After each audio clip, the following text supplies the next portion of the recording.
Hello everyone, today I'm here to share with you my hodgepodge of a mess of the Reading Rush TBR. So, if you don't know what the Reading Rush is, it is kind of a rebranded, renamed Bookables, which is a very, very popular readathon, which I have participated in pretty much every year except for one, I believe. I'm not quite sure, but either way, they've decided to change up the Reading Rush and make it a little bit more open to any platform, not just BookTube. They have their own site. You can have the challenges are on there. You can get badges. You can get your profile. I do have a profile. I need to get it ready to share with you guys, but hopefully by the time you see this it'll be ready, so I'll link it down below. I'm gonna try to keep this TBR very realistic. I'm in a wedding actually that weekend. I'm one of the maid of honors in my best friend's wedding, so it's gonna be a lot of wedding stuff, so I don't have a ton of time to read sadly, but I still want to join in because I love this readathon and I always want to support it, and it's such a fun readathon. First up, let's go on the challenges. Number 1, purple on the cover. This one I'm picking Maybe This Time by Casey West. So there is purple in her flowers here. The spine is purple. There's purple on the back.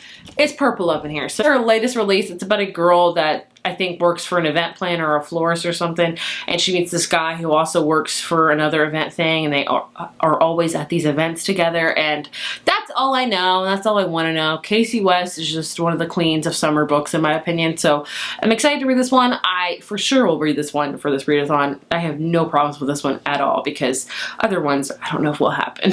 Number 2 is to pick a book and read it in the same spot for the entirety of reading, which I think's kind of hard easy for me. I read a lot in bed, but I also read a lot wherever my child goes in the house. I'll just always have a book in hand in case he wants to play by himself, or I'm not reading one of his many books that he makes me read.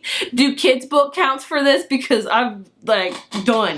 But anyway, the one I'm picking for that is Bloom by Kevin Panetta and Savannah. I can't pronounce that. This is a graphic novel. It just came out recently, and it is a lengthy graphic novel. It's over 300 pages, but it's a graphic novel, so it'll go by fast. I believe this is about a boy that works at his family bakery, and they're going to sell it or something like that, or he's going to take over, or he's leaving his job or something, and he meets another guy who's going to do that, and I think they fall in love. I've heard about this a lot. A lot of people have recommended it to me, so I think this would be a great book to read in one spot. I think I could read this in my bed in one night. Here's to hoping. I hope that I can do it. The next challenge is to read a book you meant to read last year, which you can look at my TBR and just pick any one of those. But the one I'm picking for that is The Atomical Shape of a Heart by Jen Bennett. I have read pretty much all of Jen Bennett's other books. She writes YA contemporary and I love them, but I haven't really read her first YA contemporary book, so I need to remedy that, obviously. This one is about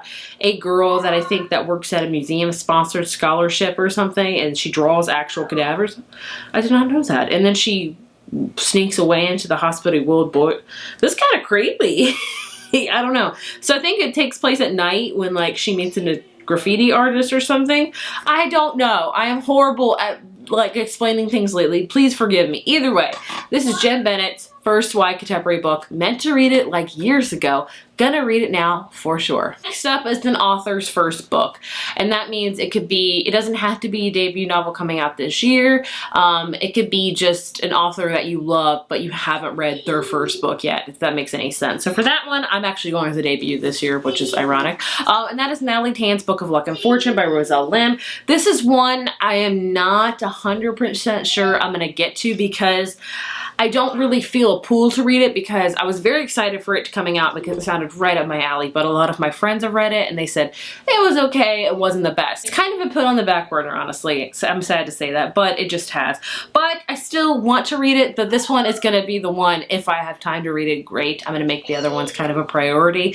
It's a good or bad thing. You can take your pick. This is about a girl named Natalie Tan who is a chef. Her and her mom have had a really bad relationship. After she learns that her mother has died, she returns home to San Francisco, and she also learns that she is now the sole owner of her grandmother's failing restaurant, and it's basically about her trying to bring it back to life and things like that. So all of that sounds amazing to me, so I want to give it a shot. Maybe I'll love it. Next challenge is a non-human main character, and I could do this challenge, but when I look at my TBR shelf, I don't see a ton that are a non-human main character, but I do see some. I just don't feel like reading any right now, so I've kind of skipped this challenge, which is a bad thing, I know. Maybe I'll read a Buffy comic, and Angel or Spike will be in it, and then it'll be a vampire. Boom, done.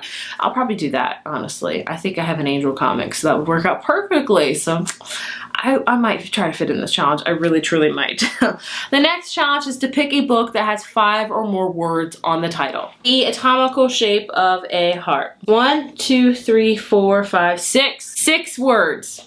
Going the extra mile here. The last challenge is to read a book to movie adaptation. So read the book, watch the movie adaptation, which is great. I didn't think of anything, but then I thought of something, and this is where you guys are like probably gonna really laugh at me. I'm okay with that. There was no books on my TBR or any books that I really wanted. Oh, I could do one day. Crap, I should have thought about that. You know what? I think I'm gonna switch it up. We're just gonna switch it up right in this video. So I'm actually gonna switch things up. Instead of reading this Natalie Tan's Book of Luck and Fortune, which I still might try to read, this is the author's first book. I might try to read One Day by David Nichols. This is his first book, and it has a movie starring Anne Hathaway and Jim Sturgis, which I have yet to see. So I might do this for author's first book and the book to movie. That'll be great. But the one I picked up today from the library is The Adventures of Captain Underpants. I know, I'm a child.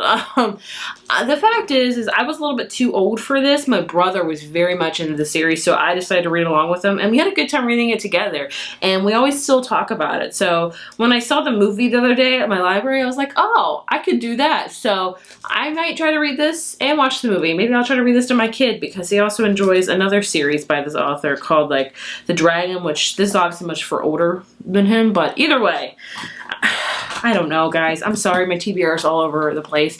I feel like it's been that way for the past few months, honestly, so this is no different. But either way, I'm going to try my best. I think realistically, I'm going to get 3, if I'm lucky, 4 books done for this readathon. I think I'm definitely going to read Maybe This Time, because it's Casey West. I can fly through it. I can also fly through The Anatomical Shape of a Heart. I know I can read this pretty fast.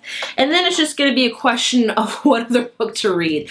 I feel very drawn to One Day, but I haven't read it yet, because this could also be the book you meant to read last year too. I can make this book work for all challenges, except for the purple one. Bummer. But I haven't read it yet because I've heard it's really sad, so I'm trying to prepare myself. So I don't know, we'll see. Apparently I have 6 books on my TBR. I don't know if that's gonna happen or not, but hey, here's to try.